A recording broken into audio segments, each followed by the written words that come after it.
That's right, with so much Sega love on my channel in the past, I thought it's only fair that I finally check out the good old Nintendo NES.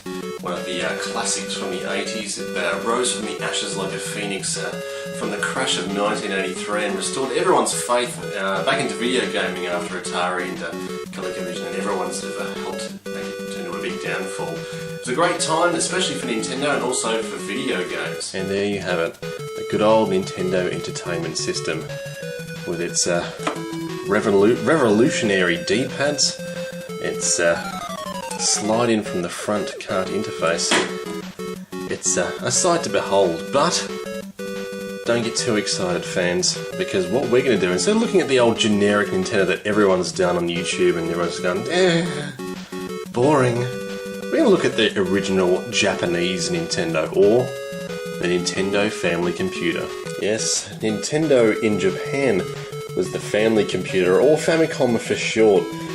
Basically, they sort of tried to instill the name computer as opposed to a video game system to lure the market back again. As I said earlier, the market was a little bit apprehensive with video games, so they called it the family computer. Now, this is practically the same as your Nintendo NES system. As I said, it's just the Japanese counterpart and what they played over there as opposed to our dull grey Boxo-Fun. All packaging aside, this one's even actually got its original warranty booklets and instruction manuals and whatnot, telling us about all the fantastic delights that is the the Famicom. But here she is, Nintendo Family Computer. One thing you'll notice is that the controls quite handily move, or actually can be shelved in the sides, actually sort of lock in there. Very similar design to the Nintendo NES controller with the, as I said, revolutionary D-pad, start, select, A and B buttons. Cords, they're actually hardwired into the back of the console, which is, and the leads are obnoxiously short, which is a bit of a downfall, but apart from that, look, it still does all the same things, which is pretty cool. Moving around to the front, basically you've got your card eject button there, your dust cover there where your carts pop into, and yeah, very happy to have this machine. Guys, if you're looking for something uber cool with Nintendo, do yourself a favour and pick up a Famicom. Second controller, what you might notice is that you've got a mic input there. I'd say it'd be similar to what you had with the mic you had in the original DS. Now, basically, the only game I'm aware of that actually utilises this mic is the first Zelda game, where one of the enemies is sensitive to sound. Google it, guys. I'm not much of a Zelda fan, but I know that much about that sort of particular thing. So yeah, apparently if you screamed into it or yelled out something obnoxious in Japanese, the enemies would maybe be stunned, who knows. But that's basically it for the family computer. Now, this did have a crap load of add-ons, which I'll get onto a little bit later on. But first of all, we'll look at the difference in carts as well from the rest of the world and what they looked like. Sadly enough, the rest of the world had the classic drab-looking grey Nintendo carts that we've come to know and love. But what did they have over in Japan? What they had in Japan was a freaking colourful plethora of carts. I said going as the drab grey and welcome multicolour. Now, they're a lot smaller as well. We'll do a bit of a size comparison here. You've got Super Mario Brothers, and you've got that standing right next to your Castlevania. So it is a more compact cart. Does all the same things, but yeah, more compact. That's Japan for you.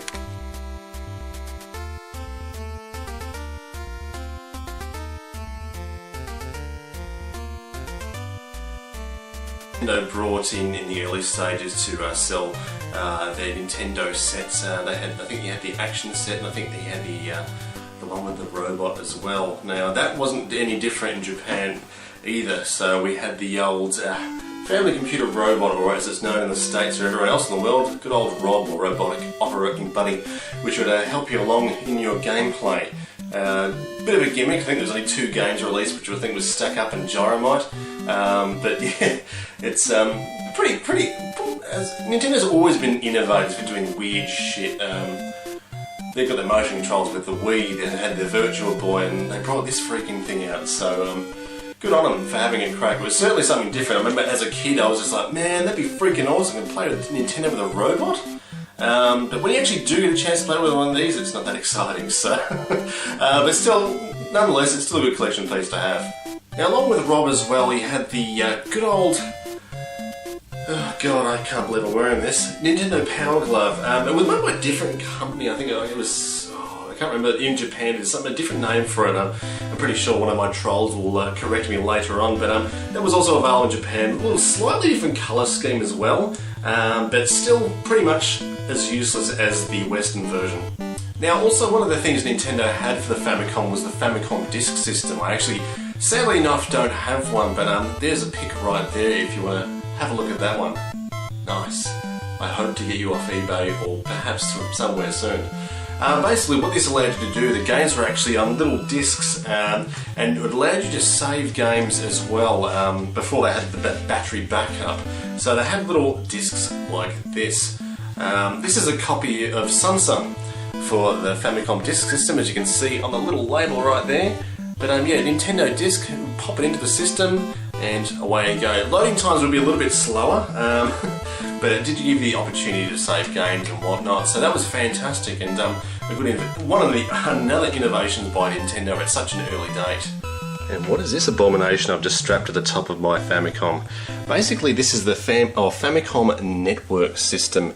Basically, what this entitled you to was you'd be able to plug in or get offline, or from a network, so to speak. You'd be able to get like a bit of access. Think of it like the, was it the Nintendo Satellaview? I think we had over in the West as well.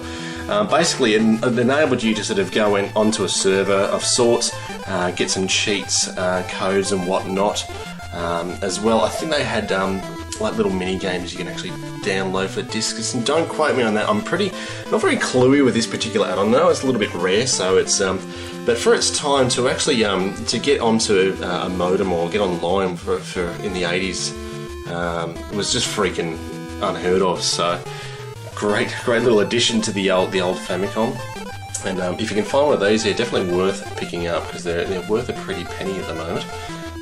But yeah, so look at this, a slew of different accessories that you can plug into this. As I said earlier, you've got the Power Glove, you've got the disc system. Also, you had the Family Basic, where you had you could basically, I think you could program in BASIC as well on it. You had a keyboard, 3D glasses. They were one of the first ones to do the 3D glasses, along with the guys over at Sega with the 3D glasses there too, and they had a couple of different games for that, so you can pick those ones up as well. So there is a shitload of stuff for the Famicom, and man, it's awesome. So what we'll do now is we'll check out a couple of the games. As I said before, most of the games are all pretty similar. There's quite a few unique Japanese titles on the system. So what we'll do is we'll have look at a couple of those, and as well as a few faves, and we'll go from there. But man, all this Nintendo is making me freaking thirsty. Scotch, delivered by Power Glove. Awesome.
There we have it, guys. Hope you enjoyed the video and I hope you learned something along the way. If you have any comments or questions, obviously post down below.